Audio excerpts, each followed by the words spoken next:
Existe um tema que causa um debate em filosofia, em psicologia, um tema muito antigo, muito interessante.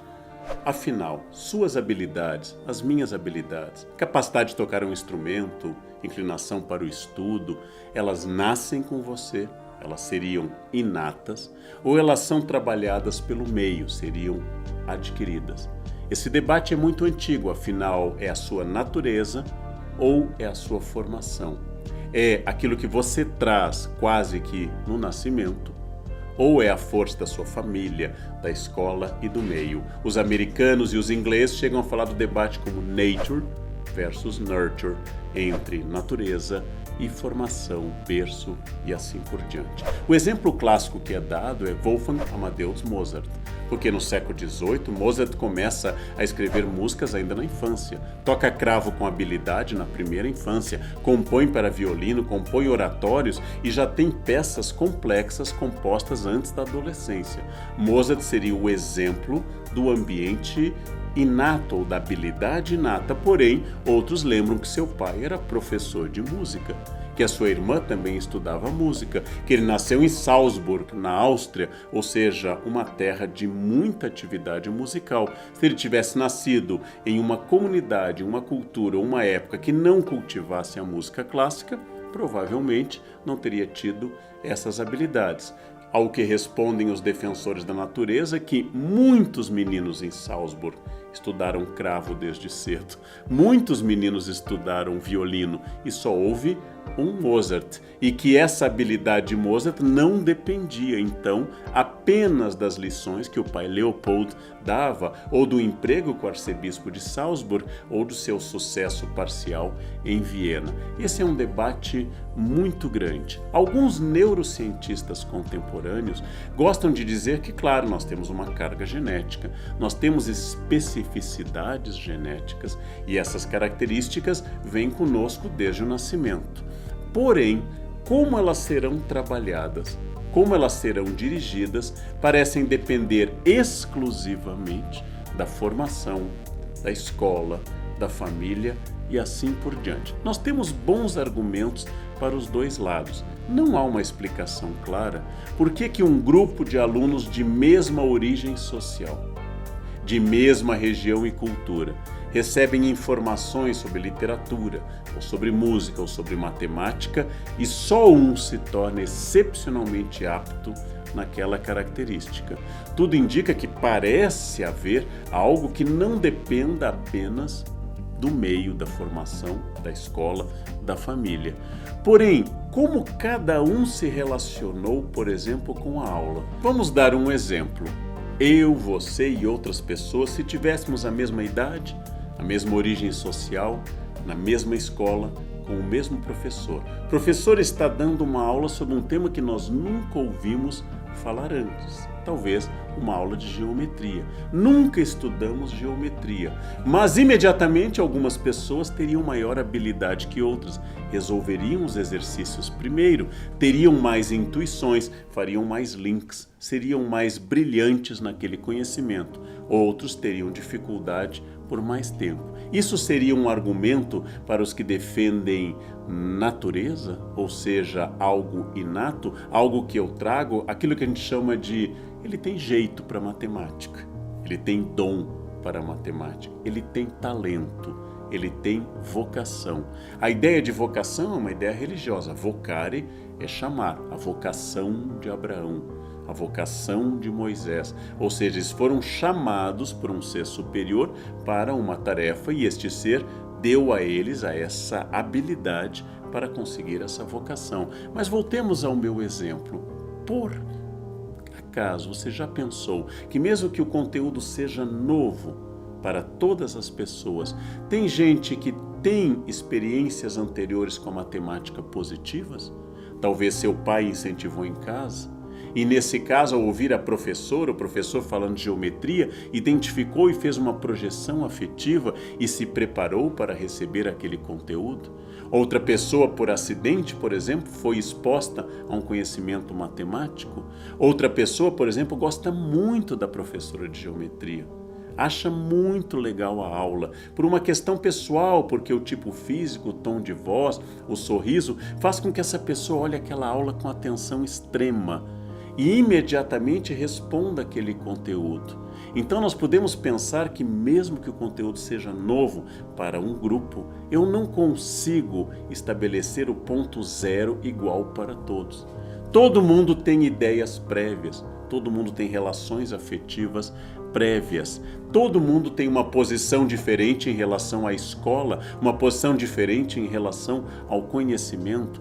Todos já receberam impulsos e receberam alimentações pedagógicas positivas ou negativas. Se você fez uma redação e a professora deu uma nota baixa, você fez uma nova redação, sua nota continuou baixa, quando você for estudar literatura com uma outra professora, você já tem na cabeça: eu não sou da área de letras, eu não tenho jeito com português, eu não gosto de escrever ou de ler, porque você já recebeu esses impulsos negativos. Afinal, continuamos com o seguinte debate, a partir de modelos como o de Mozart e tantos outros gênios da história: alguém nasce brilhante ou é tornado brilhante? Alguém tem uma natureza, um código genético, uma inclinação, ou recebeu essa inclinação da escola e do meio? Quanto a escola pode produzir em relação a alguém que não gosta de algum conteúdo, de alguma área de conhecimento? Ou quanto uma experiência negativa da escola e na família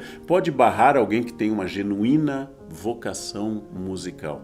Alguém que dança bem desde a primeira aula que teve de dança. Alguém que toca piano melhor do que outra pessoa. É porque tem algo dentro de si inexplicável e que é a priori, ou seja, anterior à própria experiência da aula de música. Essa é uma questão muito complexa. Mas vamos imaginar primeiro uma saída que não responde essa dicotomia, esse enfrentamento.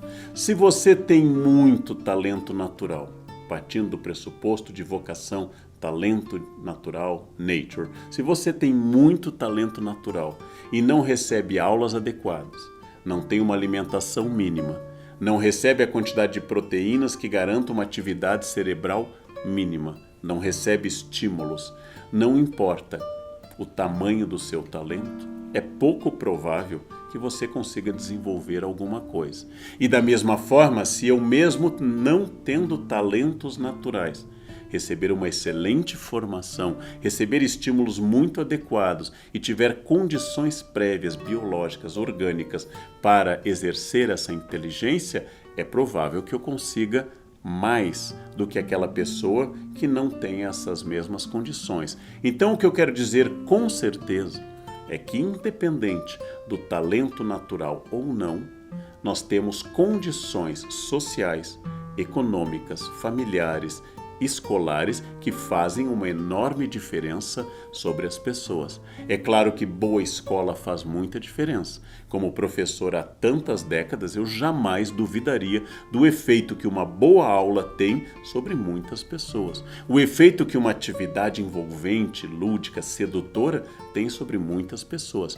Também sei como professor e também pela minha experiência que uma família que ampare uma boa educação, uma família que tenha livros, que suscite o debate, que revele interesses, que tenha a capacidade de despertar na criança e no adolescente muitos estímulos, facilita muito, enormemente, a capacidade de aprendizado. Pelo contrário, uma família sem nenhum eco, tudo que eu falo em sala de aula não pode ser comentado em casa. A família, pelo contrário, ataca a educação. Diz que aquilo não tem muito valor. A família não tem livros, não vê filmes e não debate, não promove viagens, não estimula a curiosidade e ainda ataca o valor escola e o valor educação. É muito difícil que esse aluno tenha um desenvolvimento a esse respeito. Então o que eu estou dizendo é que não importa se você segue a teoria da natureza ou da vocação, se você segue a teoria da escola ou desse nurture, você, com uma boa escola, com estímulo familiar, com condições sociais e econômicas boas, pode fazer muito para um aluno. Agora, desde muito cedo a gente nota que alunos especialmente dotados e outros especialmente resistentes ao conhecimento. Aí não me importa se isso nasce na família ou nasce no código genético, mas é difícil você trabalhar com alguém que resiste ao conhecimento. Nós temos em todos os lados questões muito complexas para resolver. Beethoven tinha um grande talento para a música na cidade de Bonn, onde ele nasceu, em 1770. Beethoven tinha um pai músico alcoólatra. E quando esse pai voltava à noite para casa tarde da noite, o pai muitas vezes o espancava para que ele estudasse piano. E o menino apanhou do pai, que ele tinha um horror ao pai, para estudar piano. Ele tinha todas as condições para odiar a música e assim que o pai morresse, se afastar em definitivo da influência do pai e da música. E ele se tornou um homem dedicado 100% ao piano, à composição e à música. Nós temos exemplos, por exemplo, de gênios como Bach, que tiveram 20 filhos, vários dos quais se tornaram músicos, mas nenhum com o gênio do pai. Ou seja, os filhos de Bach, como Carl Philipp Emanuel, tiveram aula com o Johann Sebastian Bach. Você quer um professor melhor? Mas esse pai seria um bom professor? Foi bom professor de muitas pessoas, como Mozart teve aula com seu pai. Schumann, o grande gênio romântico, se casou com uma pianista, Clara Wieck, e não geraram gênios musicais. Os dois filhos de Mozart também não foram gênios musicais. Logo que eu estou dizendo, não temos argumentos claros para falar que existe uma vocação externa, extraordinária, que acompanhe alguém. E não temos como negar a influência do meio, da escola e da família sobre isso. Então, essa é uma posição em debate. O que não está em debate, ajudar um aluno, ajudar uma criança, ajudar um filho, é estimular a curiosidade, garantir boa alimentação, um ambiente lúdico, interessante e despertar a curiosidade. Se o talento do seu filho vem de Deus, do código genético ou simplesmente da escola, tanto faz. O efeito é muito positivo.